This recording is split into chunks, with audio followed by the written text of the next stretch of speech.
Nebraska wrapped up fall camp practice #1 here on Monday. Hi, Sean Callahan with HuskerOnline.com. Let's go through what we learned. And first and foremost, I think one of the biggest headlines involved safety Miles Farmer, who Matt Rhule said is suspended, and his return to the team remains indefinite.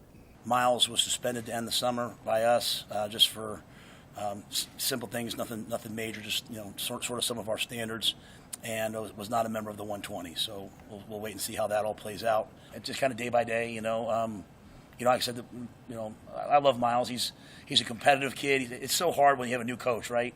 And they have different standards than you're used to. So I get that, right? We've been patient with a lot of guys, We'll see what happens with Miles, right? We'll see what happens, and we'll see. Like I said, the ball's in his court. I mean, would love him to be here, but whatever he wants to do, I respect him as a man. So whatever he decides, I understand. There are also a few other roster notes to pass along. Offensive lineman Jacob Hood out right now, recovering from an ankle injury. Wide receiver Joshua Fleeks, the Baylor transfer, is not on the 120 fall camp roster. Rhule said he reported overweight and was not allowed to practice after going home for the week. And then finally, Brody Tagaloa, unfortunately, was in a car accident, and he is going to be out for the season. Unfortunately, Brody was in a traffic incident, a car accident, a single car accident, maybe about a couple weeks ago. He's home in California with his family, recuperating. I FaceTimed him last night, and so he's had a cut to his face, had to have surgery on his knee. We expect him to miss the year, unfortunately. Brody was coming along great, but he's got a bright future, and good things will happen for Brody. So he's with us. He's just home with his family, recuperating post the accident. Rhule did say as well that Marcus Washington suffered a broken bone in his hand, and he's going to be limited a little bit here in fall camp. So Marcus has a broken bone in his hand that he suffered in the summer, and so we think that they'll take the cast off on Monday, and he'll be splinted and able to practice on Tuesday. So today he did all the movement, running stuff, and then went over with the return to play guys and just ran and stayed in shape. So unfortunate for him, but he'll be back next week. Another transition has been at tight end. Coach Bob Wager resigned from his position on Friday. Josh Martin has stepped into that role, and it's been a pretty easy transition thus far. Yeah, when we first hired Josh, I remember one of the analytics companies, sending me, signing like, hey, great hire, and all the things he had done. And we've just been nothing but impressed with Josh since then. We've had Christian Ellsworth in that room, and Christian's a really talented young coach. So it's kind of been a blessing to have him in there. But Josh has done it. He's done it at two places. He's had guys go on to the NFL, and I went out and watched his Indy today with the young guys, and you could tell he's been coaching a long time. So our whole plan and kind of building the staff a little differently than maybe it's been done here before was having a bunch of guys waiting in the wings. So as guys have opportunities and move on, or unfortunately in a situation like this, we have guys here. We don't have to go out and hire someone new. We can go out and hire guys within the organization that that know our systems and understand our way of life. Nebraska's practice setup is a little bit different than we've seen in the past. Right now during fall camp, the team is split into half, so about 60 players per practice, meaning the veteran guys work together, the younger guys see time together. Rhule and the players talked about just how beneficial that can be. But the most important thing to me is reps. As I told the young guys at the end, a lot of places in the country, the freshmen showed up and they got 5 reps in practice today, but our guys all got 40. So it's just kind of what Coach Osborne told me, make sure they all get reps.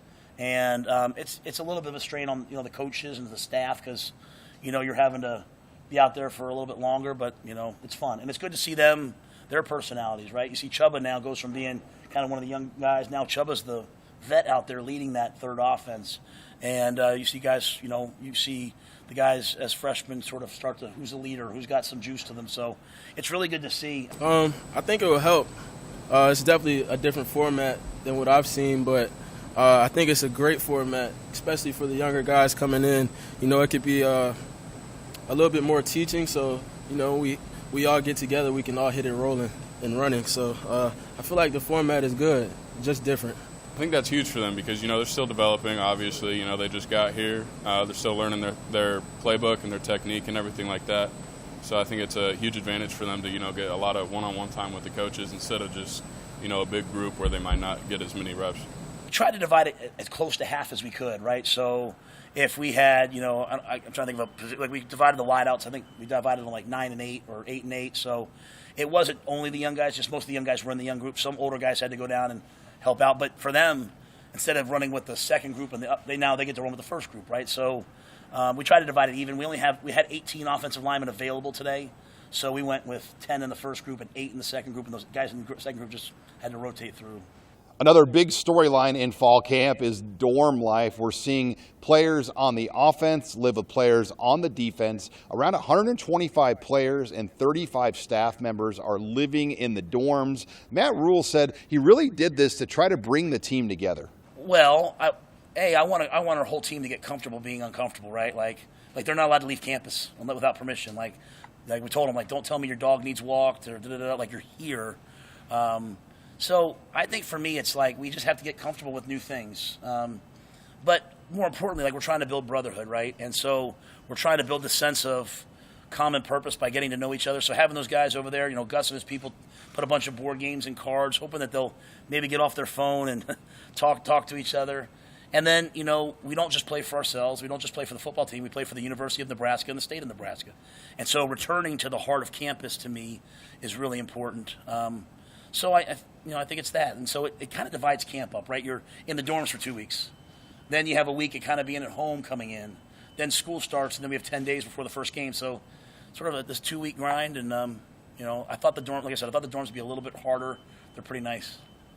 It's been fun. It's cozy, but, it's a good time. I think it's just really an opportunity to have us all grow together as a team, and that's always fun. So, and again, we're here all day at the stadium anyway, so. What's your room like? Who are your 3 roommates? Yeah, I mean, my room's small, and it seems like we're all rooming together because it's weird. I've never lived in like we were in the suites, but we had our own bathroom and everything, so like walking into the shower and everything, kind of nice to experience dorm life, so it's fun. It's good. Me personally, I can't stand the bed. We got a little twin-sized bed. My feet are like hanging off like the little wood thing, but I love the environment that we're in. I'm rooming with Eric Fields. We got a bunch of other guys in like our little corner over there. My outlets didn't work, so that was fun. So had to figure that out. But other than that, it's awesome to be around the guys. How's a twin bed treat you? Terrible. Terrible. But I mean, I'll get through it. It's just one more thing, but I'm doing all right. What time's wake up call? I woke up at like 6 or 6:30 this morning. You guys eat in the Selleck Dining Hall, or do you go back to Nebraska? We're here. This is something new, but a good experience. Love being around the team and spending time with them outside the facility. So definitely something new, but I'm enjoying it. Who's your roommate? Mason. Right now he's a DB, first year, freshman. So getting to know him a little bit, and I think we did offense defense roommates. So people can get to know each other a little better and just share a space together. And if you're wondering, Matt Rhule did say he does not have a roommate in the dorms. Oh, I don't have a roommate. No one wants to room with me. I'll be honest. First of all, I'll say this: like the dorms are really nice. Okay, like I was kind of hoping for like a little bit more of like a cot. No, when they had air conditioning, I was like, this doesn't count. But so credit to University Housing. It's really a pretty place. And I'll just say I really appreciate, and I really mean this, the housing people, because they've bent over backwards to help us. And I love it. Now, I'll say I'm cheating, okay? I have married housing over there, or like the RA's room. So I have a little bit nicer room than some of the ones I saw on social media yesterday, so I feel a little bit bad, but not that bad. But, yeah, it was really nice. It was so much fun this morning to kind of wake up and just walk over there and walk through East Stadium and come right to work, man. It was pretty cool. And obviously this is a first-year situation for Matt Rhule and his staff, but overall pretty pleased with how guys came back to work. Yeah, I was really calm and peaceful today. Like I really felt a sense of like just calm. Like for my for my day one of coaching a team in fall camps, my 4th time being a head coach and having to be day one. These guys are just way further along than they just understand what we're asking them to do, and the staff has done a great job. Like Susan's worked every day this summer to get them. And Garrett McGuire didn't go on vacation; he stayed every day this summer. So like they're just the team's so much further along in terms of understanding what we're asking that it just made me You know, I'm not out there having to be a maniac making sure every drill's like they understand where it's supposed to be. So I have to give a lot of credit to the players. I mean, they really worked this summer. And I'll say one thing. I think Billy spoke today, Billy Kemp. Like, he's an edgy, tough, feisty dude. Like, someone wants to jump me, and I see Billy. I'm saying, hey, Billy, will you help me out? Like, he's a guy I'm taking into a dark alley with me. But I watch him out there with the players in the summer, and I watch him coach those guys he's always pulling a guy over and saying, hey, let me talk. So our young players are pretty much further along because of the culture of our older players here. And, I really appreciate that. As for a message to the team, Rhule's is pretty simple. You know, they're so focused. I mean, the older guys here are really focused. And I think they're sick and tired of being sick and tired. You know what I'm saying? Like, as I said to them, like, all we're trying to do is earn the right to walk into Minnesota with confidence. That's all we're trying to earn it. Like, one thing about being in Nebraska, it's a great place, but, like, we're all given a lot. Like, people care about us. Like, Trev gives us all this stuff. Like, we have scholarships. Some guys have NIL stuff. We get a lot of stuff, but they don't give you wins. You've got to earn wins.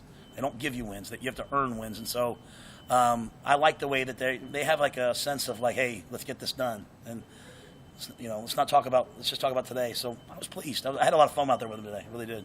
Monday was the first time Nebraska was able to utilize their new grass practice fields. Yeah, I walked across it once or twice, but that was my first time to be out there. They did a great job.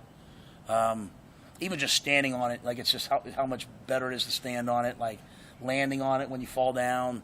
And like I said, the safety they did a great job. Nemaha came in and did it. Alex and his team here have done a good job of getting the field ready to go. And finally, Rhule did give an update on just the new locker room situation and when they might get in there. I had one of them ask me today, hey, Coach, when are we getting in here? I think they know enough not to, they know I'll probably say, like, just worry about, but I've been down there. It's gorgeous. It's like, even in the last week, it's made some real jumps.